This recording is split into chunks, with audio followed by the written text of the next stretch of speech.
इतने दिन से ज़ियारत पढ़ रहे हैं, हमारी दुआ कबूल नहीं हो रही। एक तो अल्लाह की मसलियत होगी कि अल्लाह बेहतर जानता है कि हमारे हक़ में कौन सी चीज़ कब बेहतर है, कब हमारे लिए नुकसानदेह है। ईरान कुम के एक बहुत बड़े आलिम थे, उन्होंने आलम ख्वाब में देखा कि वक्त के इमाम आए हैं और उन्होंने कहा कि शेख तुम्हारे मोहल्ले में फ़लाँ एक दुकानदार है, उसको 45,000 तुमान जाके दे दो।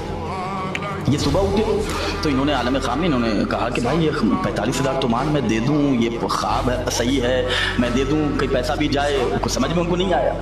फिर इन्होंने दूसरे दिन ख्वाब में देखा कि कोई सैयद आए हैं, आके कहते हैं कि फ़लाँ शख्स फ़लाँ दुकानदार को जाके 45,000 तुमान दे दो। जब इन्होंने दूसरे दिन देखा, इन्होंने कहा कि अभी भी इन्हें यकीन नहीं था कि ये ख्वाब है, झूठा है, सच्चा है, क्या वो कुछ भी हो सकता है। तो इन्होंने कहा कि अच्छा ऐसा करते हैं कि हम अपने पैसे को तुमान को गिनते हैं कितना है।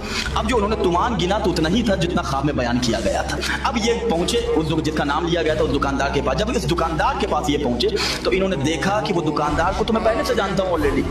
ये जब वहाँ पे गए तो वहाँ पे जाने के बाद इन्होंने देखा कि 2 और आदमी है जो उस दुकानदार से बड़ी बदतमीजी के साथ बात कर रहा है।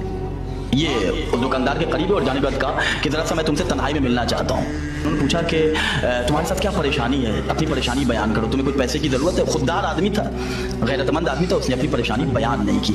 तो जब इन्होंने कहा कि नहीं मुझे ख्वाब में बयान किया गया है कि मैं तुम्हारी मदद करूँ, तो उसके बाद पूछा कि तुम्हें कितने की ज़रूरत है, तो उसने कहा कि मैं 45,000 तुमान का मखरूज हूँ। जब इन्होंने इस अंदाज में बयान किया तो वो दुकानदार रोने लगा और रोते रोते उसने कहा कि अल्लाह अकबर, मेरे वक्त का इमाम कितना मेहरबान है मुझ पे। उसने कहा कि मैं बड़ी अच्छी मेरी तिजारत चल रही थी, इधर मैं काफ़ी दिनों से मकरूज था और मैं परेशान हाल था और मैंने 40 दिन ज़ियारत आशूरा का अमल किया था और मैं कल 40वां दिन मेरा गुजरा है ज़ियारत आशूरा पढ़ने का। तो मैंने रोते हुए इमाम से कहा मौला मेरी दुआ 40 दिन हो गए अभी तक पूरी नहीं हुई, मौला मुझे मकरूज हूँ मैं, मुझे लोग परेशान कर रहे हैं, मैं कहीं सड़क पर जा रहा हूँ तो लोग जलील कर रहे हैं, मौला आपका शिया जलील हो रहा है। इसके बाद वो ज़ारो कतार रोने लगा कि मौला मुझे माफ़ कर दीजिए, मैंने शिकवा किया आपकी बारगाह में, लेकिन आप तो मेरे माँ बाप से ज़्यादा मुझ पर मेहरबान हैं।